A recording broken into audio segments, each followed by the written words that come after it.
Hey guys, happy almost Friday. It's almost Friday. One more day. I wanted to pop on, make a video with little Junie June here. You guys haven't really seen her in a bit. Have you? I don't even know.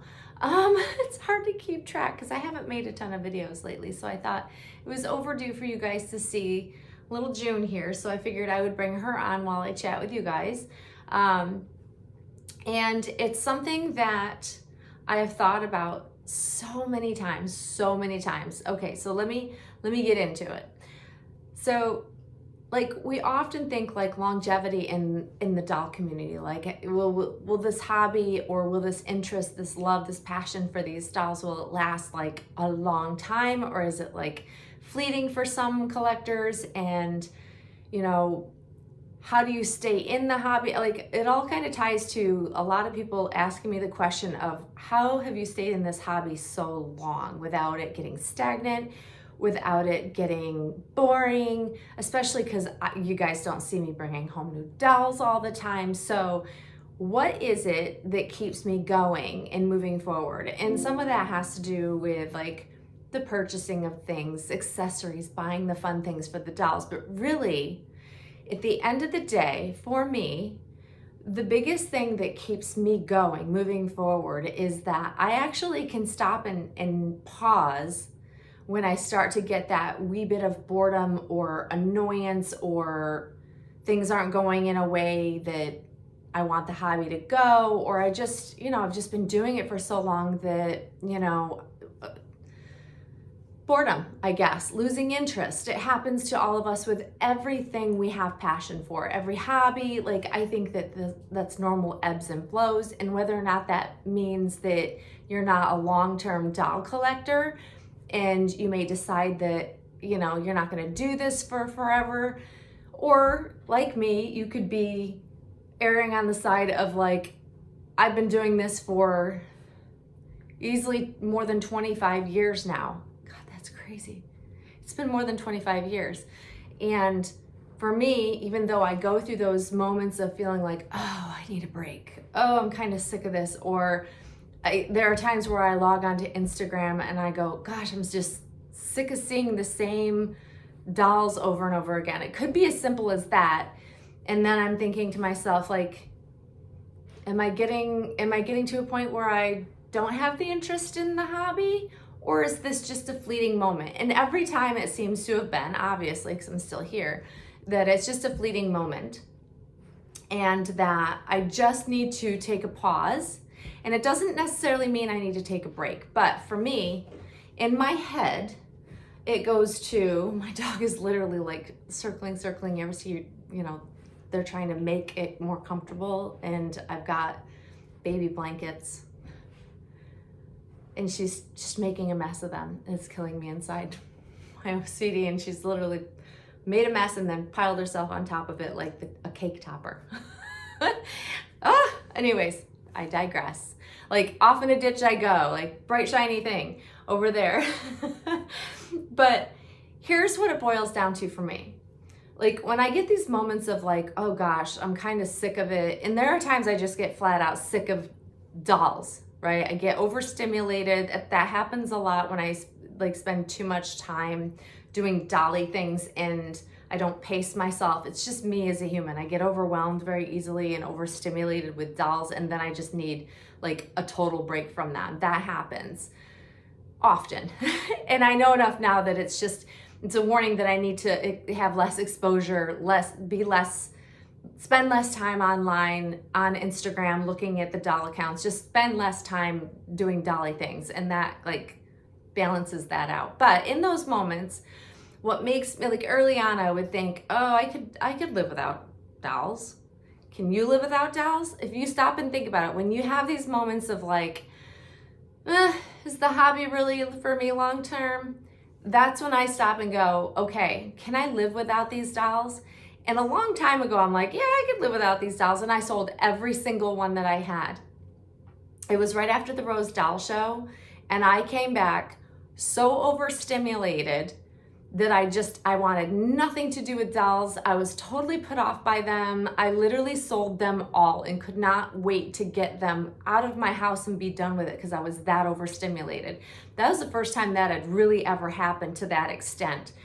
And the moment that last doll went, I regretted it. And I was like, wow, okay, that's not really what I was feeling. I needed a break. I didn't need to get rid of every doll. And so that was a big lesson for me. And now I stop and pause when I start to really have these down moments in the hobby and I start questioning, like, am I gonna stick around? Is it really for me to stick around? Do I want to be done with this? Then I stop and I pause. And the one thing that really hits home for me is what happens when you remove that baby, when you take the baby and remove it from your whole world. Like, I'm pointing over there because Monroe is on the other side of this camera. And I'm referring to Monroe because, you know, I could live without June. I mean, I could live without all of them. I mean, let's face it. I could be happy without June. Could I be happy without Monroe? That's the question, because she's like the end all be all. She feels like she feels like a living baby in my home. What would it be like if I removed her from my home? What would that feel like? What would that, like, if she's removed from my world, what does that look like for me? What does that feel like for me? That's where my brain goes when I start to go, kind of sick of the hobby. And then the thought is, can I live without Monroe? Can I live without having that real baby in the house feeling? Having a living like the closest thing to having a living newborn in my house? Can I live with that? Could I be happy like that? And my brain instantly says, no, no, no, no, no, no. That would make me very unhappy. I would regret it instantly. You know, I mean, if I were forced to sell her, like, yes, of course, we all have to make sacrifices. Like, that's what we do as human beings. They're still, at the end of the day, it's just a doll. It's an inanimate object. It's not a living child. But if I don't have to, if I'm not forced to, and I'm not in a position where I have to, would I be happy without having her? Or a doll of equal caliber? You know, full body silicone that when you pick it up, when you hold it, when you look at it, like when you spend time around it, it feels like having a living baby in your home. Does removing that feeling and removing that doll that gives you that feeling something that I could be happy living without? And that's a question that I honestly, truly answer. And it helps me determine where I'm really at and where I stand in the hobby as a longtime collector. And it's just a question I want to pose to you guys because I'm curious if that's kind of the way you think. So if you're far enough along in your reborn hobby journey, because you may not, and you might not have any clue what I'm talking about, and you might be like, you're a little too attached. Maybe you should, like, you know, check yourself, which some of you out there might feel that way. Like, she's talking crazy. Like, this is just a doll. Like, you could live without all of them. It's not a big deal. But I know there are some of you out there that have found those super ultra realistic, perfect babies for you. And bringing them home has truly felt like having a living newborn in the home, as close to it as you can possibly get without actually having a living newborn in your home. So once you've experienced that feeling and found that in a doll, a beloved doll, and you get all of the feels, when you want to hold them, you might want to role play with them, you might want to do all of the things that you might have done with a living baby. If you were to remove that, after you've experienced it, if you were to remove that from your world, remove the baby from your world that makes you feel that way, could you still be happy? Would you still stay in the hobby? Would you be able to move on and still collect happily if the rest of the dolls thereafter didn't give you that same feeling? That's the things that I think about. Like, once I've experienced it, and I've kept an open mind, because, you know, I'm almost 6 years with Monroe, and I'm still keeping an open mind that another doll could come along. Another doll could come along and change my mind and therefore make me want to purchase a new doll, you know, and move on Monroe to another mommy, another collector. I keep thinking like it's bound to happen, right? Like it's 6 years, almost 6 years in. Can I still be that attached to her this long? You know, aren't I getting bored? Don't I want to experience something new, something exciting and different? But I can't ever get past the fact that I don't find anything else that speaks to me like Monroe does, that gives me those feelings, that makes me feel like it would be close to having a newborn baby in the house without having a newborn baby in the house. Like all the things that she brings to me, I have yet to be even remotely tempted with any other baby. And I know some of you out there will understand what I mean. Like once you're really happy and once you really fall in love with a doll,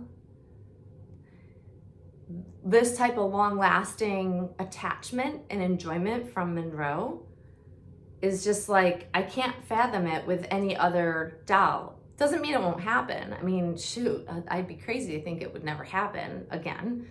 It'd be nice if it happened again, but then would I really want it to happen again? All these thoughts go through my mind, you guys. Like, honestly, do you guys ever think this way? I'm curious because I want to know if it's just because I've been in the hobby this long that I think this way, or is this something that other collectors think about on a regular basis? Or you might be just newer on your journey and you think that you have come across the ones and then parted with them and found another perfect doll in its place and never had any problem moving on. Or maybe quickly you found the perfect dolls. You know, it really depends because our journeys are all very different and varying, and some people say they've never found like the one and that's why they keep collecting so many. So everybody's journey is different, but could you simply just walk away from the hobby and just sell it all? Some of you probably could. I think most of you would come to the answer of no. You would find it hard to walk away from the hobby and part with all of your dolls. Like I said, I've done it once. I can't imagine doing it again. It doesn't mean it wouldn't happen in the future, but like to me, the very thought of putting Monroe in a box and sending her to another collector, it makes me feel sick to my stomach, to be honest with you. Like that's the feeling that I get. And like removing her from my world just doesn't seem like it would make me happy. It would make me feel absolutely, utterly sad. So there's the question for you guys. There's the question I want you guys to answer. Have you thought about it? What would happen if you removed those babies or baby from your world? What would that look like? And could you move on from it? Could you be happy without them in your world? For me, the answer is no. It's a hard no. At this point in my world, like Monroe's a big part of it. June's a big part of it. But I can't fathom my days without being able to stop and look at the baby, enjoy the baby, pick up the baby if I want to, the soothing effects of her. And that's important for my happiness overall in my life. And it might not be the same for you, but I'm curious to know your thoughts. Have you thought about it? Has it even ever occurred to you? Let me know. I'm really, really curious, but remove that baby from my world, and what does that look like for me? It looks like not a happy place. That's really the answer to that question. No, I don't like that. I don't like the thought of it at all. So yeah, let me know what you think, guys. Let me know in the comments. I'll be curious to know like if it's something you thought about, if it's something that you will now think about and then ponder an answer, but I'd love to hear your thoughts on it. And little Junie says she hopes you're having a fabulous week. It's cold today, but the sun came out and it's supposed to warm up and spring is coming. It's coming. It's coming. Every warmer, sunnier day that stays, I'm like, yes, that means summer is on its way. But anyways, guys, enjoy the rest of your week and let me know what you think in the comments below. I'll be so curious to hear your thoughts or read your thoughts. And June and I, we will see you again very, very soon. Thanks for watching, guys. Bye-bye.